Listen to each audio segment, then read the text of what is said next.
Hello everyone, welcome to our channel let's discuss. Friends, आज हम आप सभी के लिए क्लास 10th का साइंस सब्जेक्ट का वर्कशीट नंबर 38 लेकर आए हैं और यह वर्कशीट आपका 30 सितंबर 2020 के लिए है। फ्रेंड्स, आज हम आप सभी के लिए टाइप करके आंसर बेहतर तरीके से लिखा है, तो आई होप आपको आंसर भी पसंद आएगा। तो आइए पहले इसे एक एक करके डिस्कस करते हैं, फिर इसके सॉल्यूशन पे चलते हैं। तो नेम ऑफ द स्टूडेंट अपना नाम भरिए और name of the class teacher अपने क्लास टीचर का यहाँ पे आप नाम फिलअप कीजिए। देखिए, carbon and its compound, carbon और उसके कंपाउंड, यानी कार्बन से और कौन कौन से कंपाउंड बनते हैं उसके बारे में आपको क्या करना है, स्टडी करना है बेहतर तरीके से। तो देखिए, allotropes, allotropes of carbon, carbon के कौन कौन से एलोट्रॉप्स हैं इसके बारे में आपको पढ़ना है। कार्बन के एलोट्रॉप्स, यानी कार्बन के एलोट्रॉप्स क्या होता है, मतलब सेम एलिमेंट होता है बट डिफरेंट फिजिकल प्रॉपर्टी और सेम केमिकल प्रॉपर्टीज होता है, उसे हम एलोट्रॉप्स कहते हैं। मतलब सेम केमिकल मतलब जो है ना, डिफरेंट फिजिकल प्रॉपर्टी और सेम केमिकल प्रॉपर्टीज, वो क्या होता है, एलोट्रॉप्स कहलाते हैं कार्बन के। और एग्जांपल के लिए डायमंड और ग्रेफाइट, ये दो एलोट्रॉप्स हैं जो बहुत ही इंपॉर्टेंट एलोट्रॉप्स है किसके, कार्बन के। अब देखिए, इसे एक एक करके दोनों में डिफ्रेंशिएट किया गया है, तो इसे करते हैं। स्ट्रक्चर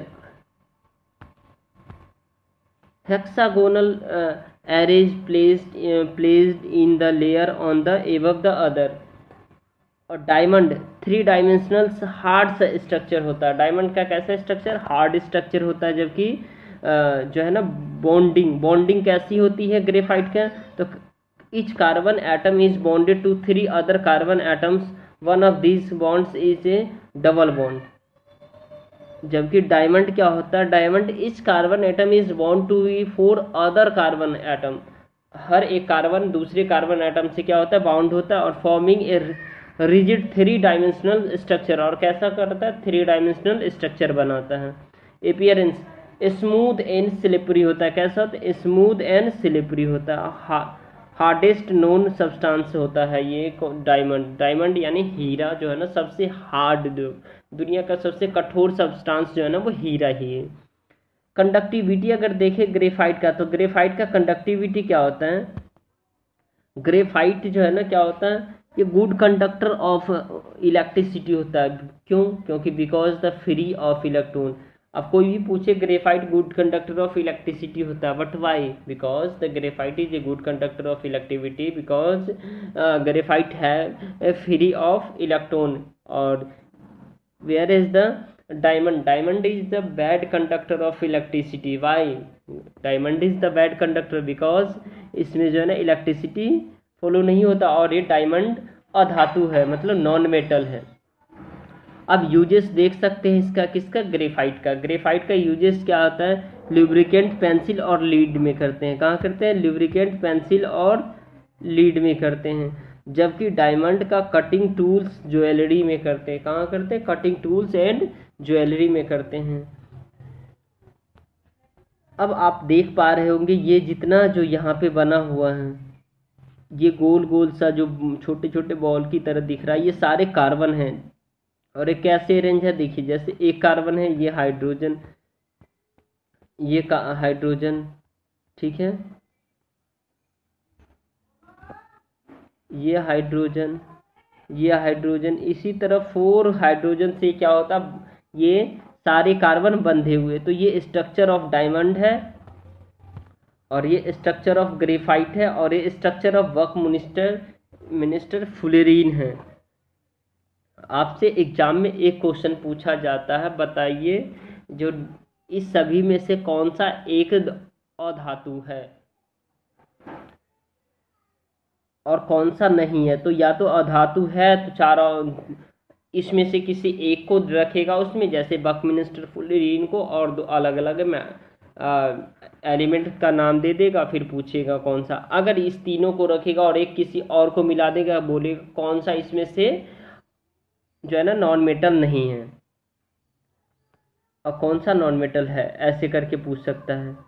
अब देखिए, यहाँ स्ट्रक्चर ऑफ बकमिनिस्टर फुलेरीन, ये भी क्या होता है, ये ऐसा स्ट्रक्चर होता है इसका।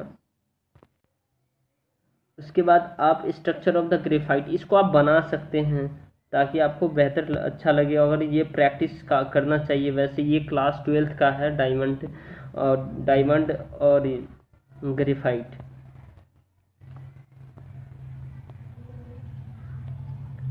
और आप यहाँ देख पा रहे हैं versatile nature of carbon. Carbon का वर्सटाइल नेचर क्या होता है? The nature of the covalent bond enable carbon to form a large number of the compound called the organic compound और कार्बन कंपाउंड। अब आप देख सकते हैं कार्बन में जो है ना वर्सटाइल होता है, क्योंकि कैटनेशन होता है। इसमें क्या होता है? Catenation. The carbon has the unique ability to form bonds which other atom of carbon giving rise to large molecules. This property is called the catenation. Silicon forms compound with the hydrogen which have the chain of to the 7 to 8 atoms.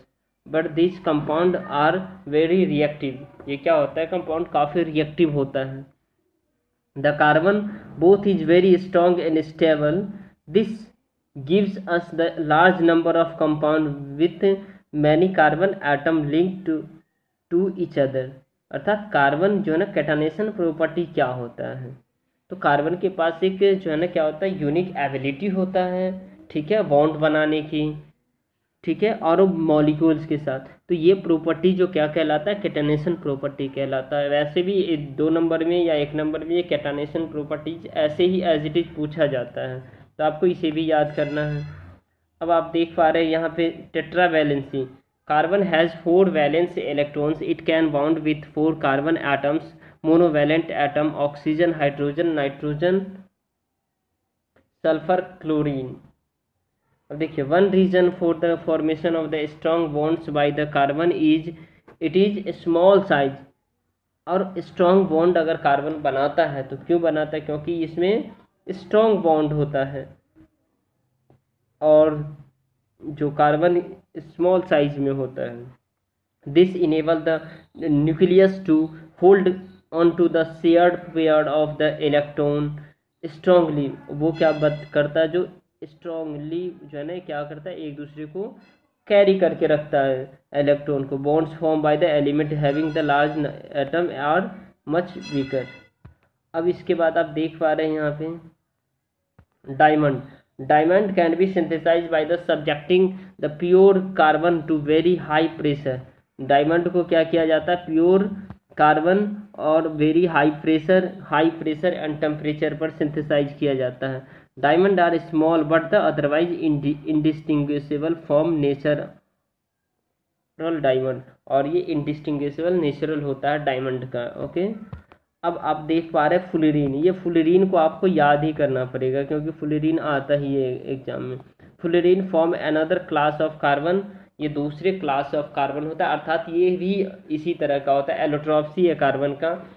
और the first one to be the identify was the carbon 60। इसको हम है ना पहले जब identify हुआ था carbon 60 के फॉर्म में था, which has carbon atom arrange in the shape of A football. Since this looked like the geodesic dome design by the US architect, the Buckminster Fullerene, the molecule was named Fullerene. अब आते हैं इसके question answer पर। इस question answer को आपको बेहतर तरीके से डिस्कस करना है। देखिए, हमें डिस्कस करना आपके लिए why carbon shows the versatile nature. आइए इसे एक एक करके देखते हैं।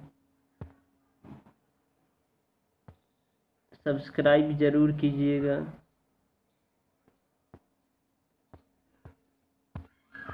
अब देखिए यहाँ why carbon carbon shows versatile in nature. देखिए यहाँ क्वेश्चन यहाँ देख सकते हैं आप। यहाँ आपको यहाँ क्या लिखना है? Why carbon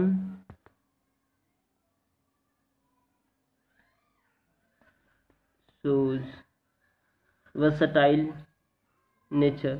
The carbon is versatile in nature because it can form a single, double and triple bonds, and also form chain when it connected to the other with connected to other atom, आप इतना लिख लेंगे। अब उसके बाद आप देख पा रहे क्वेश्चन नंबर 2 है, why do carbon atom form a large number of compound. Carbon क्यों लार्ज नंबर ऑफ कंपाउंड बनाता है? क्योंकि carbon form a large number of compound because tetravalency carbon has 4 valence electron and it can bound with 4 carbon atom. Monovalent atom का oxygen, hydrogen, nitrogen, sulphur के साथ भी, chlorine के साथ भी करता है, इसलिए एंड 4 कोवलेंट बॉन्ड्स। अब catenation, 2 carbon readily form covalent bonds and this bond is more stable than the bond from the other element। और थर्ड है कार्बन डिजर्व हाइब्रिडाइजेशन। हाइब्रिडाइजेशन क्या होता है? sp हाइब्रिडाइजेशन, sp जो है ना shows the form of single, double and triple bond, जो बनने का जो प्रक्रिया है उसको बताता है हाइब्रिडाइजेशन। उसके बाद आप क्वेश्चन नंबर थर्ड को देख सकते हैं। क्वेश्चन नंबर थर्ड है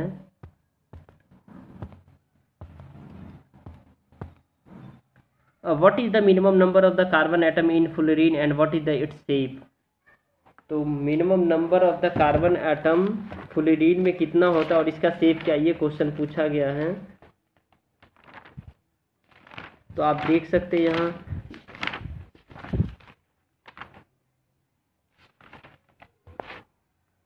the minimum number of the carbon atom is fullerene is 5 and carbon atom arrange in shape of football. और ये जो है ना कार्बन क्या बनाता है? कार्बन हमेशा जो है ना कार्बन, एक सेकेंड मैं बता रहा हूँ।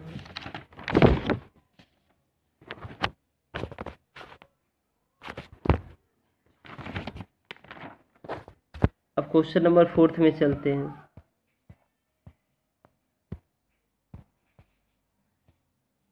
क्वेश्चन नंबर फोर्थ है a boy sharpens A pencil at both and connect them to the poles of a battery. Will the current follow through the circuit? Give reason.